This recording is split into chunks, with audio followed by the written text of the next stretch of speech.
Bonsoir Bertrand Déroulède. Bonsoir. Vous êtes le père de Pauline, 27 ans, fauchée en octobre dernier par un conducteur de 92 ans. Depuis, vous vous battez pour qu'il y ait un meilleur contrôle des personnes âgées au volant. On va y revenir. Mais d'abord, 3 mois après l'accident, comment va votre fille, Pauline ?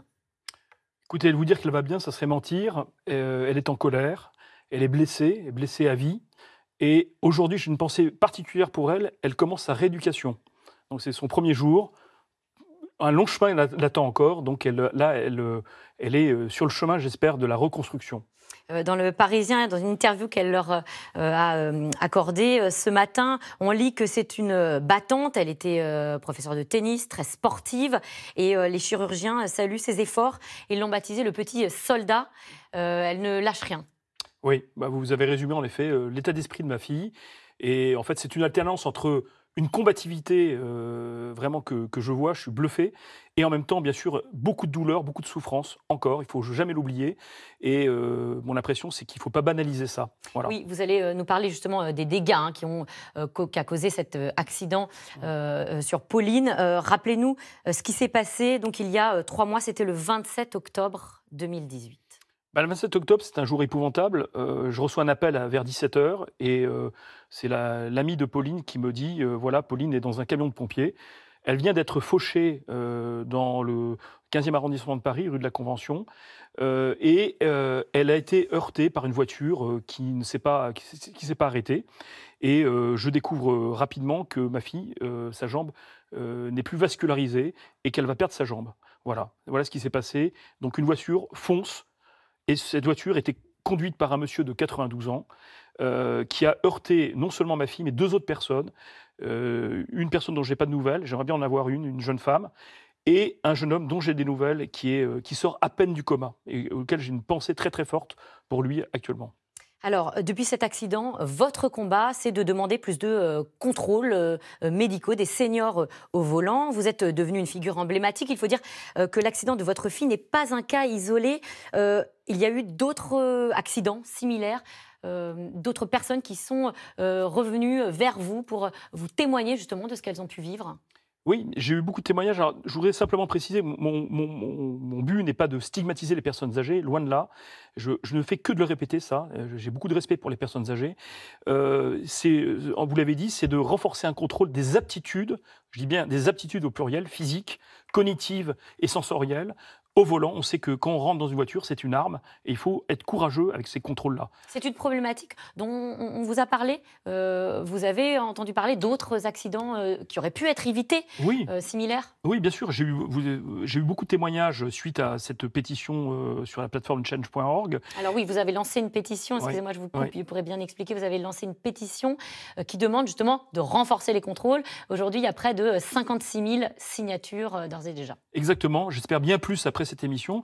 Et l'idée, c'est de faire du poids. Vous le savez bien, on est dans une société où il faut faire du poids auprès des pouvoirs publics. Alors qu'est-ce que vous demandez exactement ? Je demande tout simplement que je sois reçu déjà par eux.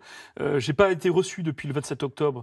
Je ne dis pas que je suis quelqu'un de très important, mais quand même... Reçu par le gouvernement Oui, alors, je sais qu'il y a beaucoup d'actualités en ce moment, mais qu'au moins je sois écouté, que ce débat, il se trouve, est ouvert et est fermé systématiquement, qu'il s'agit simplement de parler de ça. Qu'est-ce que vous demandez dans votre pétition ? Je demande déjà que je sois reçu, et deuxièmement, qu'il y ait un contrôle, en effet, des aptitudes au volant. À tous les âges, du reste. Ce n'est pas une question simplement de personnes âgées. Il y a des gens qui prennent des médicaments, il y a des personnes qui ne sont pas en état de conduire. Il faut être courageux. Et vous voulez plus, finalement, de contrôle médical ? Je veux simplement que ça soit, mais c'est même pour protéger toutes les personnes. Hein. C'est pas mettre du contrôle pour du contrôle. Moi, j'ai horreur d'être contrôlé dans ma vie tous les jours, mais simplement... On sait qu'aujourd'hui, la population française vieillit, et il se trouve que, moi je m'aperçois, je n'étais pas confronté à cette horreur avant l'accident de ma fille, eh bien, j'ai eu de nombreux témoignages d'ambulanciers, d'anciens policiers, qui me racontent qu'ils voient ça, et j'ai eu des familles aussi qui m'ont dit, on compatit, on a eu aussi des enfants frappés par ce type d'accident. Donc voilà, encore une fois, mon combat est celui-là, c'est de Alors, on va renforcer les regarder attitudes. justement en Europe quelles sont les initiatives qui sont prises pour limiter des accidents mortels. Et on voit qu'en Grande-Bretagne, eh bien, le questionnaire médical est obligatoire. On doit le remplir tous les 3 ans dès 70 ans. En Espagne, au Portugal, en Italie, il y a aussi un certificat médical à passer. Alors tous les 10 ans dès l'obtention du permis. Et puis ensuite, les délais se resserrent avec l'âge. En Italie, c'est même tous les 2 ans, hein, à partir de 80 ans. Est-ce qu'on sait si ce type de contrôle est efficace ? Moi, je ne suis pas un spécialiste de la prévention routière, de la sécurité routière, donc vraiment, je vais répondre peut-être à côté. Moi, je fais confiance aussi à des professionnels. Mais en France, en la tout question, cas, excusez-moi, mais la question revient, vous le disiez vous-même, le débat est ouvert et puis il est refermé aussi sec. Oui. On a quand même un peu l'impression que le sujet est tabou. Ben, c'est un sujet tabou, apparemment, parce qu'en effet, il est fermé.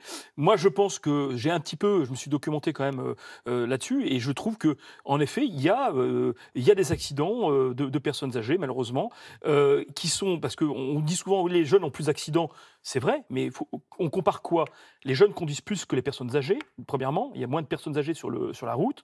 Et puis, au nombre de kilomètres parcourus, là aussi, qu'est-ce qu'on compare? Alors, on va regarder Donc, justement ce dont vous parlez. Ce sont des chiffres, en effet, de la sécurité routière. Et effectivement, avec des chiffres un peu contre-intuitifs, c'est ce que vous dites. C'est-à-dire qu'on le voit là. Voilà, vous avez 43% des accidents mortels qui sont provoqués avant tout par les plus jeunes, entre 18 et 34 ans, 39% des accidents mortels du fait de personnes entre 35 et 64 ans, et seulement, si j'ose dire, d'accidents mortels, 17% de ces accidents mortels dus à des personnes de plus de 65 ans. D'accord, mais tout à fait. Il ne s'agit pas, encore une fois, pour moi, de stigmatiser cette population-là. Oui. Il s'agit simplement de regarder les statistiques plus finement, et on s'apercevra peut-être que le taux de gravité est plus important. Et n'oublions pas que les personnes âgées sont moins nombreuses sur la route. Voilà. Alors on voit que ce sont des revendications complexes, un débat compliqué aussi. Plusieurs propositions de loi en faveur justement d'un renforcement des contrôles ont été déposées ces dernières années. Toutes ont été rejetées justement parce que les sénateurs les jugeaient discriminatoires, ces propositions de loi, notamment à cause d'un risque d'exclusion sociale géographique. Et c'est aussi ce que craint cet habitant d'un petit village près de Pau, dans les Pyrénées-Atlantiques. Ce monsieur conduit depuis plus de 50 ans et pour lui, eh bien, sa voiture, c'est tout. J'ai 83 ans et je peux conduire aussi bien qu'un jeune. Et si on m'enlève le permis, on habite un petit village où il n'y a rien du tout. Il n'y a rien, on est coincé. On ne peut même pas acheter un pain, il n'y a pas de pain, il n'y a pas de boulanger, il n'y a pas de poste, il n'y a rien. Alors qu'est-ce qu'on fait? Et oui, on voit bien que c'est compliqué, la question quand même de l'autonomie. La voiture, c'est l'autonomie pour beaucoup de personnes. C'est la liberté, c'est l'autonomie. Ce monsieur a raison. Moi, encore une fois, je comprends. Dans les campagnes, il faut penser aussi à ces personnes-là. Maintenant, ça renvoie aussi à une autre question de la société que je ne vais pas traiter ici aujourd'hui. C'est la solidarité.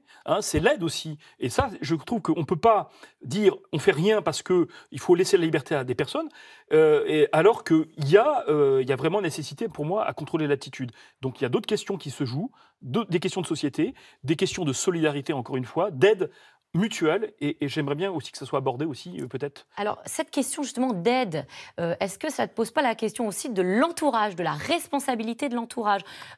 Christophe Castaner a expliqué qu'il y avait une loi qui existait déjà, qui permet de suspendre un permis de conduire si une personne est diminuée physiquement, n'est pas en état de conduire, mais encore faut-il le signaler.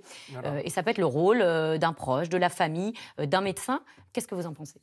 J'en pense évidemment que la responsabilité individuelle familiale joue, bien sûr, mais c'est très inégal, on le sait très bien.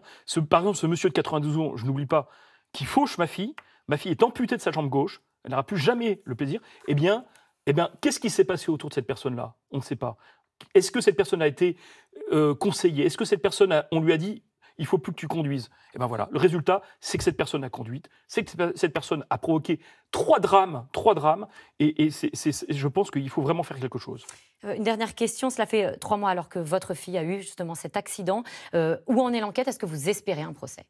Écoutez, il y a ce qu'on appelle le secret de l'instruction, donc je me garderai bien de commenter ce qui va se passer.